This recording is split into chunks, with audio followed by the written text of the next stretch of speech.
How do you feel about finally getting to meet the brother you've never met? I don't know. I'm definitely not excited about it. By the way, you'll need to take the wheel at nighttime. I want to sleep in the back seat. Sure. Have you been staying up late? Yeah, chatting to Summer over the phone. So what's up between you and Summer? Is she going to be the replacement? Replacement? Yeah. The girl that you date after you've been dumped. The replacement is usually the girl that's marriage material. Marriage material? Yeah. After guys break up with the girl they love, the replacement is usually the girl that is just right but guys can't see it. Really?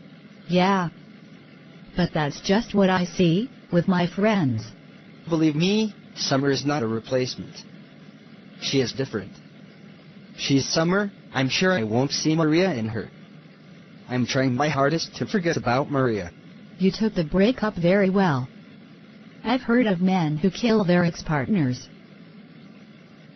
I think that's pride. If a guy can kill a woman for breaking up with him, then he probably placed no worth on the woman that he was dating, and the relationship was all about his image. I guess Maria meant a lot to me. She has worth in my eyes.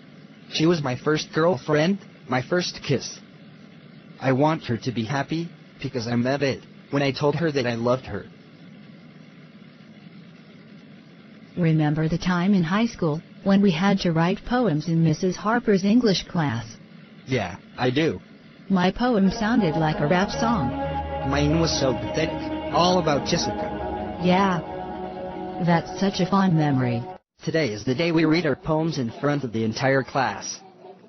I wrote a poem for Jessica, and I plan to dazzle her with my words. Wow, I just wrote a poem about beef jerky. I love those. Beef jerky is. It's awesome, the stuff of legends. Once Jessica hears the poem I wrote for her, she'll fall in love with me, I know it. You need to keep your poem short, David. We only get 5 minutes each. I see. Then I'll have to take out the part where I talk about her pretty eyes. Good morning, students. Today we will read our poems in front of the entire classroom. You will be graded for individuality and pronunciation of words. Each student will have 5 minutes to dazzle the classroom with cool rhymes. The first person to read her poem will be Mary Alp. We will take turns in alphabetical order. Mary? Step forward, please. Me? Yes, you, Mary. Step forward. I would love to read my poem now, but I can't. The cat ate my homework. You don't have a cat, Mary. Then it was the dog. Make up a poem, Mary, and do it fast. Fine. I actually wrote a poem, but you guys can't laugh. It was a slow summer morning. I sat on the bed yawning. How do I get to skip school? I sat and pondered at this incredible wonder, 'cause I really wanted to go to the pool. I came up with a plan, a brilliant plan, of playing sick as I lay in bed. But Mom checked my head, told me to get out of bed, and drove me off to school. As if you can come up with something better. The incredible beef jerky, both tasty and quirky, the meatiest meat you can eat. It's yummy and gummy, sits well in my tummy. Can food be as delicious as this? I'm Jessica Fishnet Cole, and my favorite color is pink. This is not a beauty pageant, Jessica. You're here to recite your poem. Yes, my poem. Me, the world, furry animals, and me. I folded a kite, my jersey is too tight, glitter and pink, everything is me. That's it. Food and me. Me and food. I eat it, because it is food. Then, silence. Why? Doritos and chocolate, ice cream, and sour cream. Food. Why? Food. Why? A paper and pen, truth and pretend. The many things I can do, with a mere paper and pen. Stories and poems, literal sensations, or because of a paper and a pen. My poem is for a girl. She's in this class and she's blonde. Okay, she's Jessica, the prettiest girl in school. You're perfect. This is not just her crush. You're flawless. You don't need any lip gloss. I must try. Just looking at you, I would totally give you all my Lego blocks. And my toy cars.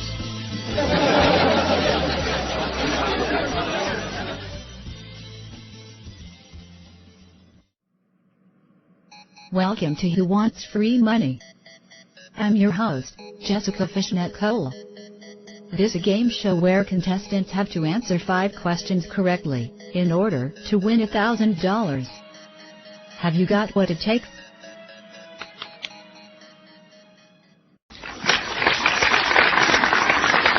Contestant Kate, can you please introduce yourself to the audience? My name is Kate. I'm an Indian Filipino-American. I am studying to be a physician, and I'm a professional pianist. Alrighty then, let the games begin. You will get a time period to answer 5 questions. You will receive money for each answer you get correct. The amount of money you receive depends on the difficulty of the question. Money will be deducted for each incorrect answer you give. You have 1 chance to ask a member of the audience for help, and you have 1 chance to be given an option of correct answers from the host. Contestant Kate, are you ready? Yes, I am. Let's go. Question number 1. What is the name of the smallest continent in the world? It's definitely not England. Could it be Australia? Is Australia your final answer? Yes, I'm gonna go with Australia. That answer is correct, Kate. You've just won $50. This question is worth $100. That means that if you get it wrong, you will lose everything that you've just won. Should I continue? Yes. What is the name of the tallest mountain on Earth, and in which country is it located? I know this one. I was there last holiday, but I'm trying to remember its name. You will get 5 minutes to answer this question. Contestant Kate. Mauna Kea, on the island of Hawaii, USA. That answer is correct. You've just won $100. You have a total of $150. The next question is worth $300. That means that you could lose everything that you've just won if you get it wrong. Should I continue? Yes, Miss Jessica, you can continue. Alright, Contestant Kate. What continent is the only continent in the world that sits in all 4 hemispheres of the world? Both the equator and prime meridian pass through this continent.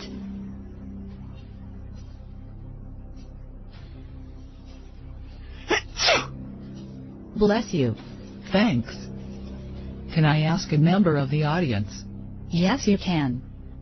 You need to know that you can only get assistance from the audience for 1 question. It is not guaranteed that their answer will be correct. Do you wish to continue? Yes, I do. Who in the audience knows the answer to this question?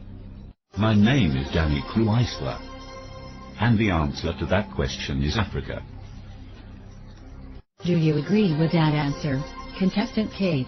Well, I would have to agree. Since Africa is so large, I would have to go with Africa. That answer is correct. Congratulations.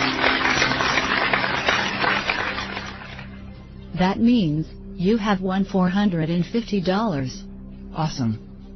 Case number 354, Mr. Campden, of Exeter High School and Community College, represented by Leslie Chua, being sued for abuse of authority over a minor, denying freedom of religion to his students and misuse of government property.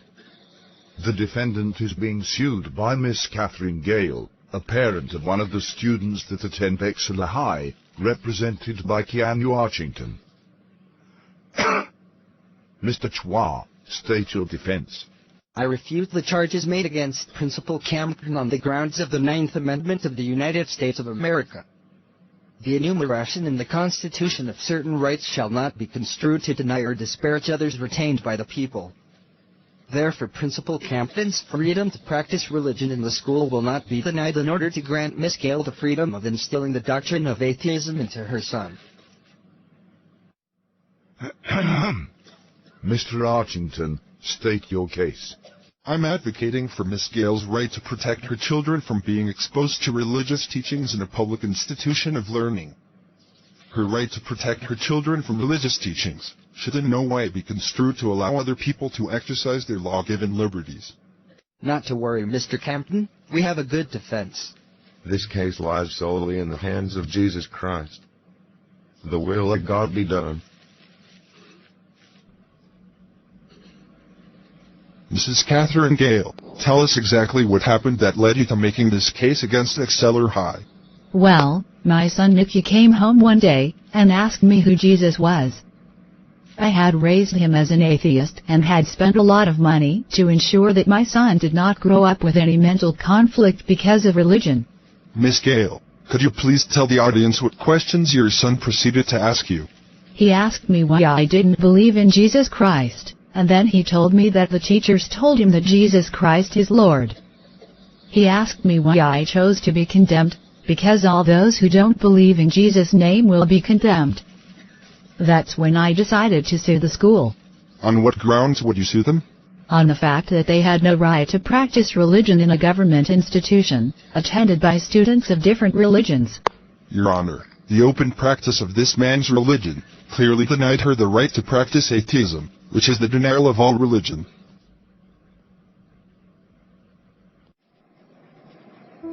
Okay, this is what's going to happen. I'm going to walk into her house. Knock first. What if she has a gun?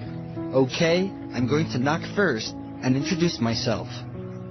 I'll tell her that I'm David, Evelyn's son. I'll tell her that I want to see my brother. Don't be that direct.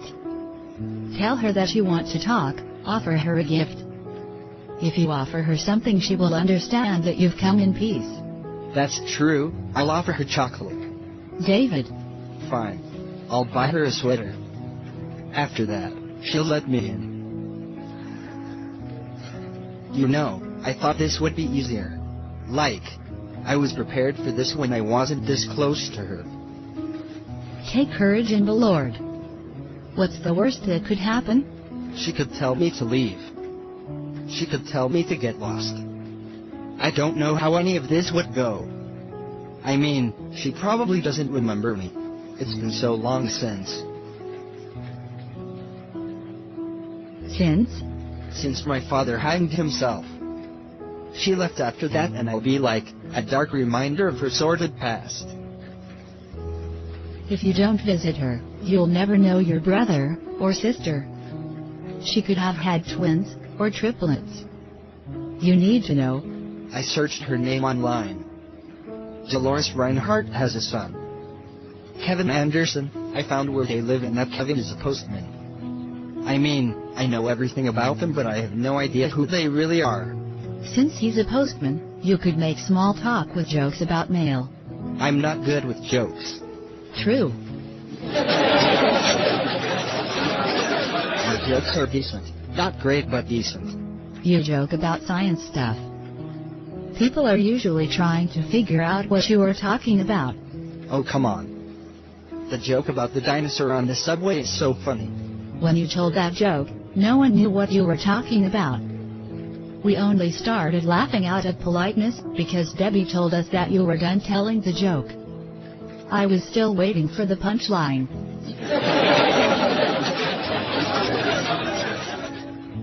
Fine.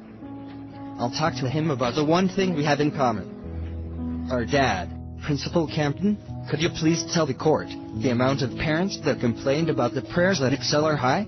One parent. Which means that Miss Gale was the only parent that complained about this practice. Yes, sir. Your Honor, Miss Gale is clearly the only parent that complained about prayer in an open institution of learning. As the legal head of this institution, Mr. Campden has the law-given right to enforce religious activities into the school curriculum, given that none of these activities compromise the rights or safety of any of his students. I object. The open practice of Christianity clearly compromised my client's right to practice atheism, which is the denial of all religion. Overturned. Continue, Mr. Schwab. As I was saying, the majority of the teachers and parents at Exceller High clearly agreed with the discipline of prayer and the worship of Jesus Christ at the institution. Therefore, Miss Gale, being in a minority of one, clearly doesn't have the ammunition to make a substantial complaint against Exceller High. I believe that Miss Gale is clearly being a public nuisance, since she attempts to override the practices of an entire institution through her unsupported complaint. That will be all, Your Honor. You need to step on it, Mike. I'm super late and the airplane leaves in a few minutes. I don't want to get a ticket, Debbie. Besides, why are you so late? I was trying to decide what I should wear. Then I realized that I've been trying to decide on what to wear for a few hours, and that I am late for my flight. Where are you off to? Amsterdam, to the launch of the water-powered car.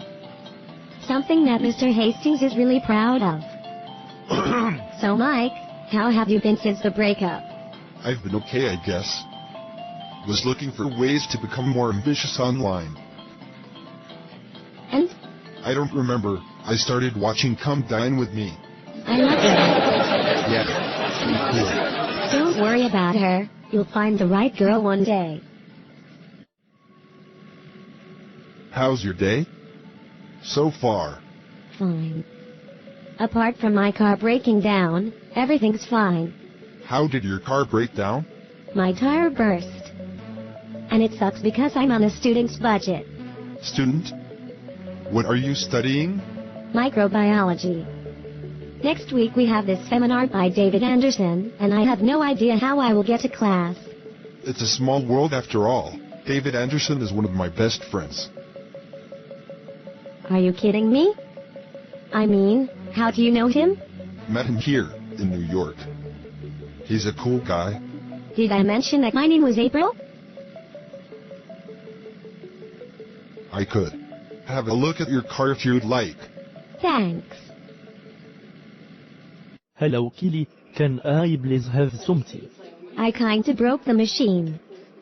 Everyone's drinking juice today. Do you have a kettle? Yes, but I don't know how to use it. Oh, I will come back when Lisa is here. My sister told me that you two are a couple. Yes, we are. Then you need to pray for her. She's on the road with David. Yes, she told me. I will keep Lisa in my prayers. Which religion are you, by the way? I am Christian. Nice. What language do you pray in? Different languages. Sometimes I pray in Arabic, sometimes Portuguese, Spanish, Italian, French, sometimes in Oshihiriro. Oshi what? Oshihiriro. I lived in Namibia for some time, so I speak Oshihiriro language. Nice. Can you say actual sentences in that language? Yes. I can say, Muhuna ilizunga tango inunga haiviri aruhinangaruhi. That means that the Lord Jesus should be praised and glorified forever and ever. So they are Christian? Yes. I also lived in Brazil for 8 months. Wow, I have always wanted to live in Brazil. What was it like? That was a good time of my life. I began to play the guitar in Brazil. Hey. Hey. So, how did it go? I don't know. I think my defense is pretty strong, but I don't know what Keanu has planned. Keanu, the guy from the movies? No, some lawyer called Keanu. He's representing Miss Gale, the woman that wants to end these Christian practices. And can you believe that she's the only parent that complained? I mean, the nerve. So Keanu guy is advocating for a woman that wants to end Christianity in school, like the devil's advocate? This is not the time Serenity, and I'm sure his mom named him Keanu because she actually knew what it meant. Can I help you with anything else, as far as this case is concerned? Just keep going through those amendments. I'm sure we will find a better defense.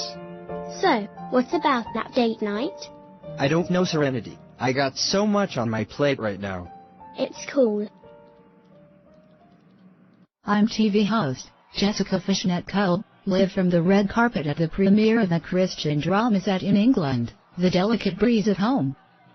This movie is set to be the biggest thing this year, and I'm here with one of the leading ladies, Vanessa Choi.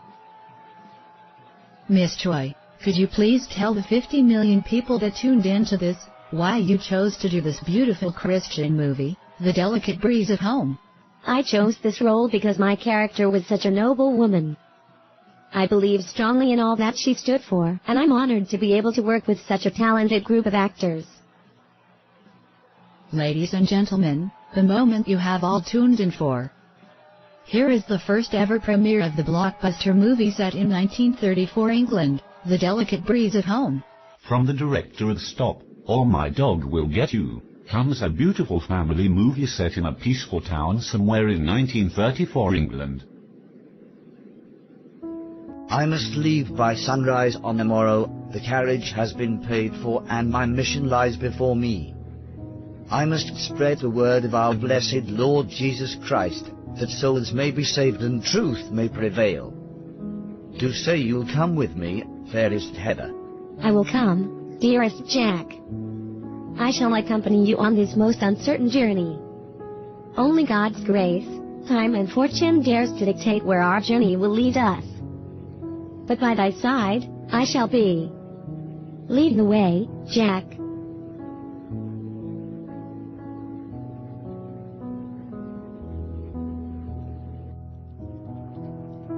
Jack, what is this that I hear of? Will you be departing on the morrow? What will Papa say? You know well that he has longed to see you start work at the court by August. How shall your departure affect his poor nerves? And Mamma, I am sure she would faint once she hears of this. Hush now, Mary. Tell them not of my departure. Else they would surely move all of England to make sure I stay and work as a lawyer. But I must leave. The call of God is a greater call, and I must depart. I shall spread the word of Christ and speak of his return. To maidens, soldiers, beggars and kings, all shall hear from my voice the sacred gospel of Jesus Christ. Then so be it, my brother. Do as the Lord has bidden thee. Leave through the back door this very night. I shall amuse Mamma and Papa with my tales of science and physics. On the next day, once they have reasoned that you have left, you shall be long gone, and all hope of reprimanding you shall be gone.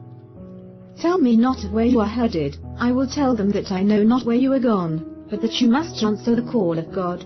Thank you, Mary. The Lord bless you for your kindness. Come with me, my love. We leave this very night.